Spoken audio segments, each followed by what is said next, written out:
नमस्कार साथियों, स्वागत है आप सभी का आपके अपने ऑनलाइन संस्थान परीक्षा प्लस में। मैं आलोक शुक्ला और आज आप सभी के लिए एक बहुत प्यारी सी अपडेट लेके आया हूँ।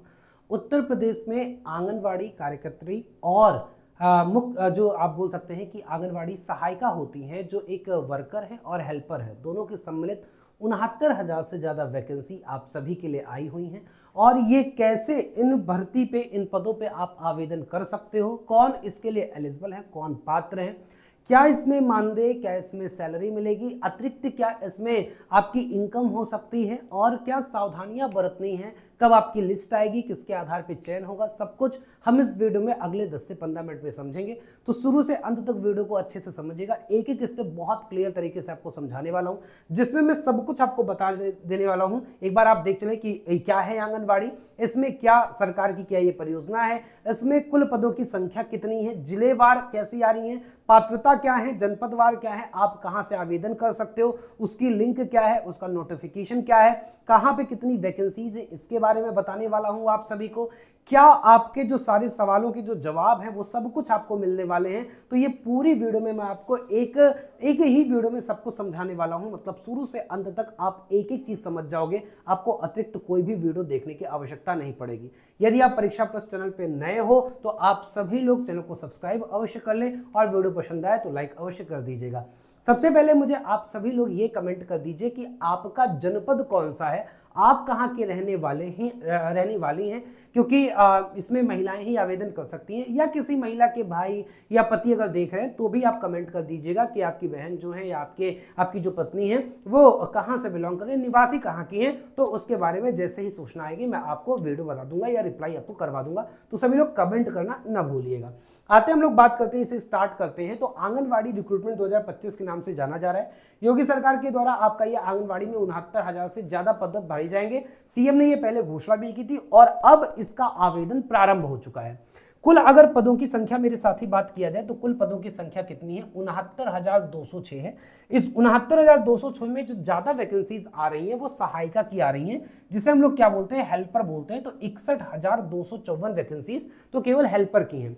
वहीं पर अगर हम किसकी बात करें, आंगनबाड़ी वर्कर की बात करें, कार्यकर्त्री की बात करें, तो 8,000 पद, लगभग 7,952 की बात किया जाए, ये पद की संख्या कम नहीं होती। कुल मिला के लगभग 70,000, 69,000 जो आपको दिख रहा है, इसे आप 70,000 पढ़ोगे तो ज्यादा बढ़िया लगेगा। लगभग 70,000 के आसपास वैकेंसीज है। कौन इसमें आवेदन कर सकता है? आप अगर 12वीं पास है तो आप इसमें क्या कर सकती हैं, सारी बहनें हमारी समझे कि 12वीं पास है या उसके समकक्ष है, तो आप इसमें क्या कर सकती हैं, आवेदन कर सकती हैं। सिर्फ महिलाएं आवेदन कर सकती हैं, इसमें पुरुषों के लिए कोई भर्ती नहीं होती है। आगे मैं आपको बता दूं कि 12वीं पास तो आपका ही चाहिए, साथ में आपका जो समकक्ष कोई शैक्षणिक अर्हता है तो आप इसमें भर सकते हैं। उम्र क्या चाहिए सर, हमें इतना बता दीजिए। तो जो उम्र है आपके मिनिमम 18 साल से कम और 35 साल, 18 साल से कम नहीं होना चाहिए, 35 साल से ज्यादा नहीं होना चाहिए। मतलब कि अगर मैं बोलूं तो 1 जुलाई 2025 को आप सभी लोग क्या करेंगे, आप सभी लोग 18 वर्ष पूरे हो जाने चाहिए और 1 जुलाई 2025 के बाद आप क्या होना चाहिए, 35 से आप मतलब 1 जुलाई 2025 तक आप केवल 35 साल तक होना चाहिए। इसके बाद के 35 साल अगर ऊपर हो जाते हैं तब आप इसमें आवेदन नहीं कर पाओगे। तो एक बार आप डेट ऑफ बर्थ भी अपनी कमेंट कर दिए साथ में कि आपका जनपद क्या है, डेट ऑफ बर्थ क्या है, तो आपको बता दिया जाएगा कि आप एलिजिबल हैं या नहीं है। सर किसके आधार पर चयन होता है? तो ये जो चयन होता है वो मेरिट के आधार पर होता है। जनरली मैं आपको बता दूं कि इसमें मेरिट किस पे बनती है। तो मेरिट में मुख्यतः क्या देखा जाता है, 12th का नंबर देखा जाता है, लेकिन अगर किसी ने ग्रेजुएशन कर रखा है तो उसका भी नंबर कुछ ना कुछ जोड़ा जाता है। और फिर अगर हम बात करें तो कोई पीजी किया है तो उसको और वरीयता दी जाती है, उसके नंबर जुड़ते हैं और इसके आधार पे आपका चयन होता है। मतलब इसमें सर कोई एग्जाम होने वाला है? कोई एग्जाम नहीं होता है इसमें। तो सर हमें कैसे पता चलेगा कि हम चयनित हो गए हैं? आपको ईमेल के माध्यम से बताया जाएगा जब आप इसका आवेदन करेंगे। आवेदन ऑनलाइन है, ऑफलाइन कहीं भी नहीं। तो कोई भी अगर ये परेशान हो कि हम कहाँ जाके, किस दफ्तर में जाके, किस ऑफिस में जाके फॉर्म सबमिट करें, कहीं नहीं जाना है, आपको घर बैठे फॉर्म भरना है। आपको जहां से फॉर्म भरना है उसकी लिंक इसी वीडियो के डिस्क्रिप्शन में सबसे ऊपर है, तो डिस्क्रिप्शन ओपन करिए, आपको मिल जाएगा। वहीं से क्लिक करके आप ऑफिशियल वेबसाइट पे चले जाएंगे और आवेदन कर देंगे। कैसे आवेदन करना है मैं अगले 5 मिनट में सब कुछ आपको समझाने वाला हूं। तो इसके आधार पे होगा, कोई लिखित परीक्षा नहीं होगी और इसमें कुछ वरीयताएं दी जा रही हैं। जैसे आपको इसमें तो बोला गया कि आंगनबाड़ी कार्यकर्त्री के पदों का यहाँ पे इसने बोला कि इंटरमीडिएट और आपका समकक्ष होना चाहिए, उम्र 18 से 35 के बीच में होना चाहिए, कब 1 जुलाई 2025 को होना चाहिए। और सबसे बड़ी बात है कि सर क्या आप 70,000 जो वैकेंसी है सारे के लिए पात्र हैं? आप केवल वहां के लिए पात्र हैं जहां की आप निवासी हैं। तो आप उस ग्राम सभा से या अगर शहरी क्षेत्र से हैं तो उस वार्ड की निवासी होनी चाहिए। इस चीज का प्रमुख जो है बस ये वहीं से आप आवेदन कर पाओगे, अलग से आवेदन नहीं कर पाओगे, इस चीज को ध्यान दीजिएगा।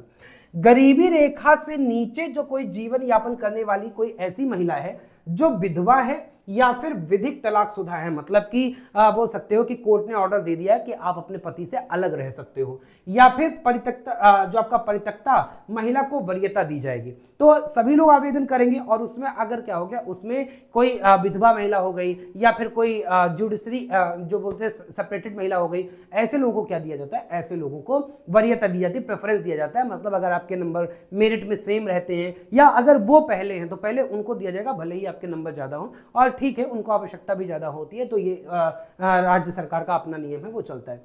विधवा हेतु ग्राम पंचायत अधिकारी, अगर विधवा है तो विधवाएं जो भी हमारी बहनें हैं तो विधवा है तो ग्राम पंचायत अधिकारी जो आपके क्या होते हैं, वीडियो होते हैं या संबंधित नगर निकाय द्वारा निर्गत मृत्यु प्रमाण पत्र होगा, मृत्यु प्रमाण पत्र उनके पति का लगेगा, है ना, पर एवं परिवार पंजिका की प्रमाणित नकल मान्य होगी, इस चीज को ध्यान दीजिएगा। कोई तलाकशुदा या परित्यक्ता है, संबंध में मान्य उच्च न्यायालय का जो ऑर्डर होगा वही मान्य होगा। उपरोक्त अनुसार अभ्यर्थी न मिलने पर, अगर ऐसा नहीं मिलते हैं, सपोज करो ये नहीं मिले, तो हम ये देखा जाएगा कि गरीबी रेखा से नीचे की विधवा, है ना, तलाकशुदा परित्यक्ता महिलाएं ना मिलने पर उसी ग्राम सभा वार्ड शहरी में की निवासी गरीबी रेखा से ऊपर की विधवा महिला परित्यक्ता तलाकशुदा महिलाएं, ठीक है, गरीबी रेखा से ऊपर की विधवा, ये ध्यान दिया जाएगा। तो मतलब अगर वो नहीं होंगे तो जो फिर क्या है, जो गरीबी रेखा से नीचे हैं उनको यहाँ पे दिया जाएगा। उसको ये भी नहीं मिलते हैं तो फिर क्या दिया जाएगा, गरीबी रेखा के ऊपर जीवन यापन करने वाले परिवार की महिलाएं, तो ऐसे क्या होगा, इस प्रकार से उनको प्रायोरिटी दी जाएगी।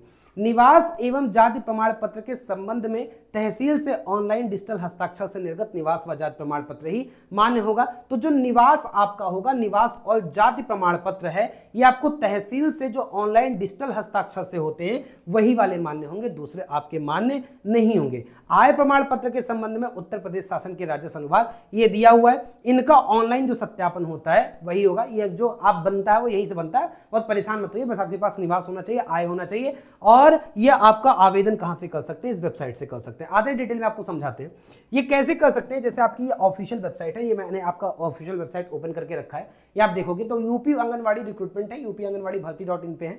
यहाँ पे जब हम नीचे आएंगे तो नीचे आने पे यहाँ पे आप देखोगे तो यहाँ पे देखो आंगनवाड़ी लॉगिन का आ चुका है और आंगनवाड़ी हेल्पर का लॉगिन का आ चुका है, लेकिन आप पहले रजिस्ट्रेशन पे क्लिक करोगे, जो आपको लिंक में ये वाली लिंक दूंगा, इस पे क्लिक करके आप इसी पे आओगे।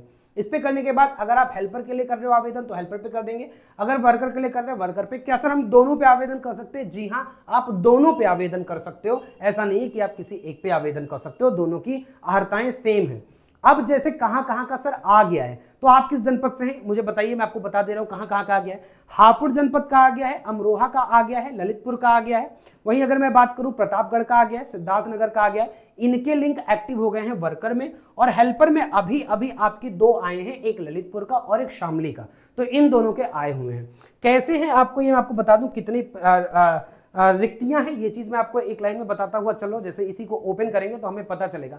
जैसे हम बात करें किसकी, हम बात करते हैं ये हापुड़ का है, तो हापुड़ में जो ओवरऑल जो आपकी यहाँ पे वैकेंसी है, इस वैकेंसी को देखेंगे तो 43 वैकेंसी 43 वैकेंसी है। हापुड़ में 13 है, गढ़मुक्तेश्वर में 13 है, शिम्भावली में 8 है, धौलाना में 9 है, कुल योग 43। ये 43 किसके हैं, ये वर्कर के हैं, ये आंगनबाड़ी कार्यकर्त्री के हैं। वहीं पे अगर हम किसकी बात करें, वहीं पे हम बात करें जो हमारे क्या हैं, जो हेल्पर हैं उनकी भी अलग से आगे। जैसे ललितपुर का देखा जाए तो ललितपुर में टोटल 262 पद ललितपुर में आए हैं। ऐसे अगर हम लोग किसकी बात करें, अगर हम बात करें ये कहाँ का है, ये शामली का, तो शामली में अगर हम लोग बात करें तो शामली में कितने हैं, 242 हैं। सिमिलरली अगर हम लोग बात करें किसका, हापुड़ में, तो हापुड़ में अगर 43 आपकी क्या है, आंगनवाड़ी कार्यकर्त्री की हैं। सिमिलरली अगर हम लोग बात करें यहाँ पे तो ये हमारे टोटल 12 पद हैं, ये हमारे आंगनवाड़ी कार्यकर्त्री की हैं। किस जनपद का है, ये हमारा जो जनपद है है ना। शायद यहाँ पे कटा हुआ है, जनपद का यहाँ पे दिख नहीं रहा है, तो इसे आप देख सकते हो। कहाँ से देख सकते हो कि आपके यहाँ पे कितनी वैकेंसीज है? ये वैकेंसी आप कहाँ से देख सकते हो? इसी पोर्टल पे जाओगे, जब आप रजिस्ट्रेशन वाले पोर्टल पे जो आपको दिखा रहा था, तो आप इसी पे क्लिक करेंगे। जैसे आप सपोज करिए कि शामली की आंगनबाड़ी, ललितपुर की आंगनबाड़ी, सहायिका देखना चाहे तो इस पर क्लिक कर देंगे। आप देखना चाह रहे हैं कि सिद्धार्थनगर की आंगनबाड़ी भर्ती में कितने पद है, तो उस पर क्लिक कर देंगे। जैसे मैं आपको यहाँ पे दिखा दे रहा हूँ, सिद्धार्थनगर में सपोज करो आंगनबाड़ी कार्यकर्त्री पे हमें देखना है, तो हम इसे क्या कर देंगे, इसे क्लिक कर देंगे व्यू ऑफिशियल नोटिस। तो व्यू ऑफिशियल नोटिस में आपका यहाँ पे आ जाएगा और आप सिद्धार्थनगर का देख सकते हो कि ये सिद्धार्थनगर का है। टोटल वैकेंसी कितनी है? 13 वैकेंसी है। किस जिले में? जोगिया, डुमरियागंज, नौगढ़, सहार, बांसी और सूरतगढ़ और फिर उसका बाजार, सब में क्या है, एक एक वैकेंसी कुल रिक्त पद है। यहाँ पे कुल पदों की संख्या 1 4 4 1 1 ऐसे दिया हुआ है। अनारक्षित, पिछड़ी जात, अनुसूचित जात, अनुसूचित जनजात, सबका दिया हुआ। कुल योग हमारा कितना है? 13 है। इस प्रकार से आपका यहाँ पे बताया गया है मेरे भाई। तो ऐसे ही आप इसे क्या कर सकते हैं, ऐसे ही देख सकते हैं। वैसे ही आप ये सारी लिस्ट में लगा रखा हूं, सारी लिस्ट आप यहाँ पे जाके देख सकते हैं। एक बार आप इसका स्क्रीनशॉट ले लीजिएगा, जिस जनपद के होंगे। यह हमारा हापुड़ का है, इसका स्क्रीनशॉट ले लीजिएगा। यह हमारा अमरोहा का है, इसका स्क्रीनशॉट ले लीजिएगा। ललितपुर का है, ये इसका स्क्रीनशॉट ले लीजिएगा। प्रतापगढ़ का है, इसका स्क्रीनशॉट आप ले लीजिएगा। ये सिद्धार्थनगर का है। और ऐसे ही ये आपकी सारी महत्वपूर्ण जो बिंदु हैं वो मैंने आपको अभी तक बता दिया। अब आपके दिमाग में कुछ छोटे छोटे से क्वेश्चन आते हैं, वो मैं जल्दी जल्दी से आपको बता दे रहा हूं। कैसे? आपको इससे समझ लीजिए कि सर आंगनबाड़ी भर्ती पोर्टल क्या है, यहीं से आप आवेदन कर पाओगे। यही पोर्टल है, ऑनलाइन माध्यम है, ऑफलाइन खत्म हो गया है। आंगनबाड़ी सहायिका पदों पर कौन आवेदन कर सकता है? वो सारी महिलाएं, सभी लोग जो आंगनबाड़ी वर्कर पे कर सकती हैं, हेल्पर पे भी कर सकती हैं। क्या आवेदन प्रक्रिया पूरी तरह से ऑनलाइन है? जी हाँ, आवेदन प्रक्रिया पूरी तरीके से ऑनलाइन है। न्यूनतम शैक्षिक योग्यता 12वीं पास है। हालांकि मेरिट में सब जोड़ा जा सकता है, लेकिन 12वीं कोई प्रायोरिटी रहेगा। आंगनबाड़ी के पद कितने हैं? आंगनबाड़ी सहायिका पद के लिए आयु सीमा 18 से 35, चाहे सहायिका हो चाहे आंगनबाड़ी कार्यकर्ता, दोनों के 18 से 35 है। क्या मुझे उसी गांव वार्ड का निवासी होना चाहिए? हाँ, उसी गांव और वार्ड का निवासी होना चाहिए, ये जरूरी है। इस चीज को ध्यान दीजिएगा। आवेदन प्रक्रिया क्या है कि पोर्टल पे आप जाएंगे, पोर्टल पे जैसे देखो यहाँ पे मैंने आपको दिखाया था ना ये वाली लिंक, यहीं पे आप क्या करेंगे, यहीं पे आप जाके इस पे आवेदन करेंगे। यहाँ पे आपका रजिस्ट्रेशन है, चाहे हेल्पर चाहे वर्कर, इसी पे क्लिक करेंगे तो आपका ऐसे ओपन होके आएगा। कैसे? ये रजिस्ट्रेशन वाला आएगा। इसमें आप अपना एप्लीकेंट नाम डालेंगे, इसमें अपने पिताजी का नाम, जहां पे ये स्टार लगा हुआ नाम, ये जरूरी है।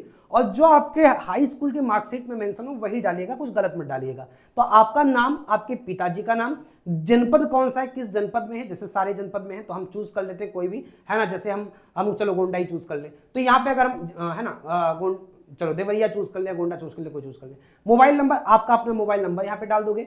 पासवर्ड आपको यहाँ पे बनाना होगा। अब पासवर्ड आप क्या बना सकते हो, यहाँ पे अगर देखें तो इसने क्या बोला है, इस पे क्वेश्चन मार्क पे, तो क्वेश्चन मार्क पे इसने कुछ लिखा होगा कि पासवर्ड बनाने का क्या है। वैसे मैं जनरली आपको बोल दूं तो आप आपका अपना मोबाइल नंबर, अपने नाम का पहला अक्षर ले लेना, अपना मोबाइल नंबर ले लेना और लास्ट में @ लगा देना, पासवर्ड बन जाएगा। आधार नंबर, आपके पास आधार नंबर होगा, हालांकि स्टार नहीं लगा, कोई जरूरी नहीं है, बट डाल दीजिएगा, आगे आपको डीवी में काम ही आएगा। ईमेल आईडी आपकी जो भी होगी, नहीं होगी तो घर में कोई होगा उनके डाल दीजिएगा। ईमेल पे ही आपका रिजल्ट आएगा, ईमेल आप सही डालिएगा, वो ईमेल आईडी डालिएगा और वो नंबर डालिएगा जो आपके चल रहे हो, जो आपके संचालित हो रहे हो, मतलब कि वर्किंग हो। कैप्चा, आप यहाँ पे कैप्चा मतलब जो नंबर यहाँ पे जैसे 34774, तो वही नंबर आपको यहाँ पे डाल के रजिस्ट्रेशन पे क्लिक कर देना है। तो ऐसे हम लोग क्या करेंगे, ऐसे हम लोग उसे रजिस्ट्रेशन करते हुए आगे बढ़ेंगे। वही आपका पूरा पोर्टल मैंने यहाँ पे दिया हुआ है, यहाँ पे आप ऐसे डालते हुए चलेंगे। आगे आएंगे तो जैसे अब आप सब इसके लिए एक बार रजिस्ट्रेशन कर लिए तो आप डिटेल फिर से मांगे, फिर से लॉग इन करने का होगा। तो आप अपना मोबाइल नंबर और जो पासवर्ड बनाए थे वही फिर से डालना होगा। ये किस वाले लिंक से करना होगा, ये इस वाले लिंक से करना होगा। ये आप देखिए, है ना, ये इसी वाले लिंक पे जब बाहर आएंगे यहाँ पे फिर से लॉगिन करने का मांगेगा। अगर आपने कर लिया है तो लॉगिन आप यहाँ से करेंगे, ये आपका पुराना मांगेगा। ठीक है, तो फिर से देखो आंगनवाड़ी वर्कर लॉगिन, इसी पे क्लिक करेंगे तो लॉगिन का ऑप्शन आएगा और आप मोबाइल नंबर और पासवर्ड डाल के यहाँ पे क्या करेंगे, लॉगिन कर लेंगे। अब आते हैं हम लोग बात करते हैं आगे की प्रक्रिया। आपको बता दूं कि आवेदन पत्र ऑनलाइन करते समय त्रुटि होने पर क्या संबंधित अभिलेख ऑफलाइन प्रस्तुत करने पर स्वीकार किया जाएगा? ऑफलाइन कुछ भी स्वीकार नहीं किया जाएगा। लास्ट में जाते जाते आप सभी को बता दूं क्या क्या आपके लिए अब आवेदन करने से पहले क्या क्या आप रख लो। ठीक है, आपको निम्नलिखित का स्कैन कॉपी अपलोड करनी होगी। अपना निवास प्रमाण पत्र, जाति प्रमाण पत्र आरक्षित वर्ग के लिए होगा, आय प्रमाण पत्र, मृत्यु प्रमाण पत्र, अगर कोई विधवा महिला, केवल उनके लिए, ये सबके लिए नहीं है, केवल कोई विधवा महिला है उनके लिए है ना। विधवा प्रमाण पत्र आपको करना पड़ेगा। तलाक प्रमाण पत्र, ये उनके लिए केवल जो तलाकशुदा हैं। मार्कशीटें में आपको आपका 10वीं का भी, 12वीं का भी, पीजी का भी और यूजी का भी, अगर जितना आपके पास है। अगर आप केवल 12वीं पास है तो केवल 12th का कर दीजिए। अगर आप आप 12th प्लस आपका यूजी है तो दोनों का कर दीजिए, अगर आप 12th यूजी और पीजी तीनों है तो आप क्या कर दीजिए, तीनों कर दीजिए, ऐसे होगा। जन्म तिथि प्रमाण पत्र ये आपका होगा। अब जन्म तिथि प्रमाण पत्र क्या होता है, सभी का तो बर्थ सर्टिफिकेट नहीं होता है, तो ऐसे पे आप क्या करेंगे, आप अपना जो हाई स्कूल का सर्टिफिकेट है, हाई स्कूल वाला सर्टिफिकेट ही अगर आप अपलोड कर देंगे तो आपका वो मान्य होगा, वही आपका जन्म तिथि प्रमाण पत्र मान्य होता है। हाल का फोटोग्राफर एवं हस्ताक्षर, आपका फोटो रिसेंट का होना चाहिए, पासपोर्ट साइज फोटो होना चाहिए, किसी भी आप स्टूडियो में जाके बनवा लीजिएगा। बैकग्राउंड पीछे प्लेन होना चाहिए, मतलब ऐसा नहीं कि बहुत कलरफुल ऐसा रहे, व्हाइट बैकग्राउंड हो तो ज्यादा बढ़िया है, या फिर व्हाइट बैकग्राउंड पे आप करा लीजिएगा, वो ज्यादा बढ़िया है एकदम अच्छे तरीके से। तो सबके लिए ये तो मान लो स्पेशल है, सबके लिए निवास सबके लिए जरूरी है ना। जाति अगर अनारक्षित है तो उनके लिए नहीं, आरक्षित के लिए केवल जरूरी है। आय सबके लिए जरूरी है, मैं एक बार दोबारा यहाँ पे पेन से कर दे रहा हूं, जो सबके लिए जरूरी है वो एक बार ध्यान दे लीजिएगा। ये निवास सबके लिए है ना, आय सबके लिए चाहिए, और अगर मैं बात करूं मार्कशीटें सबके लिए चाहिए, और यहाँ पे जन्म तिथि में अगर मिलता है तो ठीक है, वरना हाई स्कूल का ये सबके लिए जरूरी है, फोटोग्राफ सबके लिए जरूरी है। तो ये 3 2 5 पॉइंट सबके लिए है। बाकी आप क्या है, बाकी स्पेशल केस के लिए, जो बाकी है वो स्पेशल केस के लिए, ध्यान दीजिएगा। आवेदन शुल्क है, इसमें क्या सर कोई फॉर्म फीस लग रही है, कोई फॉर्म फीस नहीं लग रही है, और ये बहुत अच्छी बात है, बिना कोई फीस के अगर फॉर्म भरना है तो कोई दिक्कत ही नहीं है, आप कर दीजिए। इसमें देखिए लगभग 4500 से के आसपास मानदेय अभी वर्कर को मिलता है, बट ये बढ़ने की बात है, तो अभी हो सकता है कि बहुत जल्दी ये आपका आ जाएगा, और 8 साढ़े 8 हजार रुपए मिनिमम का मानदेय होगा जो आंगनबाड़ी कार्यकर्ती है। इसके अतिरिक्त भी क्या होता है, इसके अतिरिक्त भी आप, मैं अपने वीडियो में तो पब्लिकली नहीं बोल सकता हूँ, लेकिन ठीक है, अगर आप वर्किंग है, अगर आप उसी गाँव में रह रहे हैं, अपने घर में रह रहे हैं, तो कोई खास खर्चा नहीं रहेगा, और ओवरऑल इधर उधर करके 10-12 हजार 13 हजार तो आराम से मंथली बन जाता है, मतलब मिनिमम बन जाता है। इस चीज को ध्यान दीजिएगा, 8 हजार तो सरकार देगी, उसके बाद की बात कर रहा हूँ। अभी फिलहाल जो है, अभी तो वो केवल 4500 है, 5000 है, और बाकी वो क्या कैसे है उसके बारे में ज्यादा चर्चा नहीं करूंगा, आप लोग भी समझदार हो, इशारा आप लोग समझ रहे होंगे। तो तरीके होते हैं, और एक बेहतर जीवन व्यापन हो जाता है अगर आप कुछ ना करने से अच्छा है कि आप केवल जो 0 से 6 साल के बच्चे हैं उनको सपोर्ट करने के लिए, या फिर जो एएनएम वगैरह हैं, ग्रामीण व्यवस्थाओं को व्यवस्थित करने के लिए आईसीडीएस के अंतर्गत ये एक परियोजना चलती है, आंगनबाड़ी बहुत पहले चलती है। तो उम्मीद करता हूं कि सब लोग जानते होंगे। आंगनबाड़ी सहायिका के लिए चयन प्रक्रिया क्या है, वही है जो आपके लिए क्या है, जो आपके लिए वर्कर के लिए, जो आंगनबाड़ी कार्यकर्त्री के लिए। क्या कोई लिखित परीक्षा होगी, कोई लिखित परीक्षा नहीं होगी। कैसे पता लगेगा कि मेरा चयन हुआ है, तो आपका क्या होगा, आपके मेल पे भी आएगा, साथ में जो आपका सीडीपीओ या डीपीओ का जो कार्यालय है वहां पे भी क्या किया जाएगा, लिस्ट को चस्पा किया जाएगा, तो वहां से भी आप क्या कर सकते हैं, जाके देख सकते हैं, या एसएमएस और ईमेल। तो इसीलिए नंबर और ईमेल आईडी आप अपना सही डालिएगा, मोबाइल नंबर पे भी आपको दिया जाएगा, मेरिट सूची पोर्टल, और ये जो वेबसाइट है इस पे भी होगा। तो जब रिजल्ट आएगा तो आपके लिए वीडियो बनाऊंगा, इसलिए चैनल को सब्सक्राइब कर लीजिए। पासवर्ड भूल जाऊं तो क्या करें, पासवर्ड रिसेट करने का ऑप्शन आता है। मेरा आवेदन अपूर्ण दिख रहा है, इसका क्या मतलब है, आपने दस्तावेज सही तरीके से नहीं डाले हैं, सही तरीके से दोबारा करिएगा, एडिट करिएगा, तो आपका क्या हो जाएगा, वो भी पूर्ण हो जाएगा। तकनीकी सहायता के लिए किससे संपर्क करें, तो टोल फ्री नंबर दिया हुआ है वेबसाइट पे ही, तो वहां से आपकी जाके कर सकते हैं। क्या फिर कोई समस्या हो तो आप हमें कमेंट भी कर सकते हैं, मैं आपको बता दूंगा। क्या पुरुष आंगनबाड़ी सहायिका के पद पे आवेदन कर सकते हैं, नहीं कर सकते। क्या मैं अंतिम सबमिशन के बाद आवेदन संशोधित कर सकती हूँ, एक बार फाइनल सबमिट कर दिए तब आपका संशोधन नहीं होगा, तो सावधानी से करिएगा। आधिकारिक अधिसूचनाएं कहां मिलेंगी, आपकी वेबसाइट पे मिलेंगी, या फिर आपकी परीक्षा प्लस के इसी चैनल पे मिलती रहेंगी समय समय पर। तो अगर आप चैनल पे नए हो, चैनल को सब्सक्राइब अवश्य कर लीजिएगा। बाकी कोई भी अपडेट, कोई भी जानकारी हो तो आप मुझसे इसी वीडियो में पूछ सकते हैं। हाँ, ये जरूरी है कि आप आपका जनपद किस जनपद के निवासी हैं, और आप अपना क्या करिए, डेट ऑफ बर्थ दोनों कमेंट कर दीजिएगा, ताकि मैं आपको ये बता पाऊं कि आप पात्र भी हैं और आपका कब एक्टिव हो जाएगा। ठीक है साथी, तो चलिए इस वीडियो में बस इतना ही, फिर मिलता हूं। बहुत बहुत धन्यवाद सभी का, आभार भैया।